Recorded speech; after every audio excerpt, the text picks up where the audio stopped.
এখানে আমি হেডলাইন দেওয়া আছে নম্রতাসূচক কিছু বাক্য নিয়ে আমি আজকে ইন্ট্রোডিউস করতে যাচ্ছি।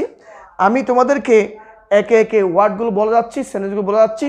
তোমরা ওয়ার্ডগুলো মিলিয়ে নেবে এবং খাতা নোট করে রাখবে যাতে তোমরা এগুলো বাসায় এক্সারসাইজ করতে পারো। দেখো, আমরা যখন কোনো কিছু হয়, যেমন দেরি হওয়ার জন্য মাপ চাইছি, আমি বলি না আমার দেরি হয়ে গেছে, আমার ক্ষমা করবেন, আমি মাপ চাইতেছি। এক্ষেত্রে আমরা বলা কি উচ্চারণ করবো? আমরা তখন বলবো I am sorry, I got little late. আমি আবার বলতেছি, যখন কোনো কাজ দেরি হয়ে যায়, কারোর সাথে মিস্টেক হয়ে যায়, কোনো সময় অপচয় হয়ে যায়, সেক্ষেত্রে আমি তাকে কথাটা বলবো I am sorry, I got little late. I am sorry, I got little late. এরপর দেখো, আমার তরফ থেকে ক্ষমা নেবেন, বলে না ওর পক্ষতে আমি ক্ষমা চাচ্ছি, এরকম বলে না আমার তরফ থেকে ক্ষমা নেবেন, আপনি আমার ক্ষমা করবেন।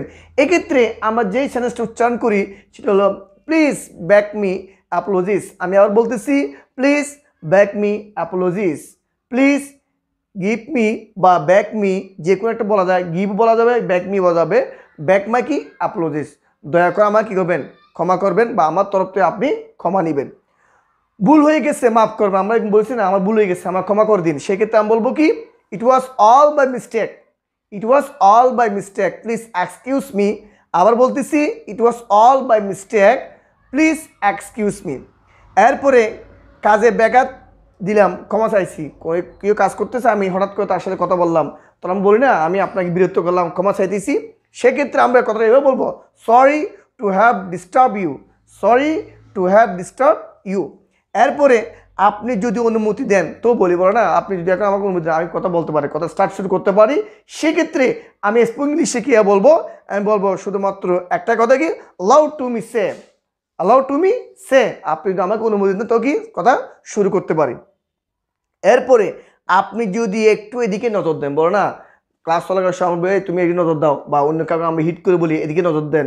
সেক্ষেত্রে আমরা বলবো may I have your attention please.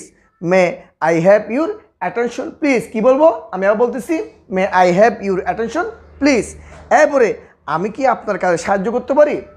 বলবো let me also help you. এটা অনেকে বলে ক্যান আই হেল্প ইউ এভাবে বলে, দ্যাটস অল, এটাও রাইট, বাট এটার সঠিক নিয়মটা হলো let me also help you. আমি কি আপনাকে সাহায্য করতে পারি? কি বলবো? Let me also help you. এরপর তো এদিকে যাচ্ছি, আমি অত্যন্ত দুঃখিত, বলি না তখন আমরা বলবো আই এম ভেরি সরি। এটা সবার জানা আছে। কি বলবো? I am very sorry. মাফ করবেন, কি বলবো? আবেক ইউর ফার্ডন। আবেক ইউর ফার্ডন। কি বলবো? আবেক ইউর কি? ফার্ডন। এই সমস্ত আপনার জন্য, বলো না সব আপনার জন্য, আমি যা কিছু করছি সব কিছু আপনার জন্য করছি। তো আমি বলবো it's all yours. It's all yours. যখন কেউ বলবে এগুলো সব আপনার জন্য করছি, তখন আমরা ইংরেজিতে কী হবো? It's all yours. এসব সব কি আপনারই জন্য। আমি কি কিছু বলতে পারি? প্রশ্ন করলাম আমি কি কিছু বলতে পারি? তখন will you please permit me to speak. Will you please permit me to speak. আপনি কি বা আমি কি কিছু বলতে পারি? আপনাকে আমি কিছু বলতে পারি? তো আমি বলবো কি will you please permit me to speak. একটু সরে বসবেন, মানে আমার একটু জায়গা দেন, একটু বসতে, একটু সরে বসেন। আমরা তখন বলবো কি will you please move. Will you please move. Will you please move. আপনি কি একটু সরে দাঁড়াবেন, একটু কি সরে যাবেন? যখন বলবে একটু আসতে বলবেন, তখন আমি বলবো will you please speak slowly. মানে ভদ্রতার সাথে আমি এভাবে বলতে পারি স্পিক স্লোলি, এভাবে বলতে পারি, এটা হলো অভদ্র আচরণ করা। আমি যদি সুন্দরভাবে আচরণ করতে চাই আমাকে বলতে হবে will you please speak slowly.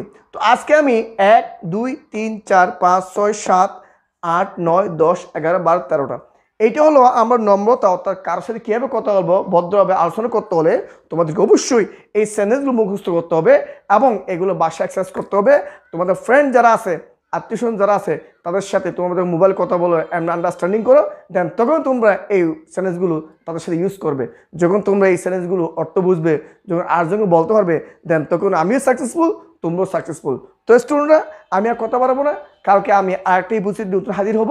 ততক্ষণ পর্যন্ত তোমার সবাই ভালো থাকবে। আল্লাহ হাফেজ।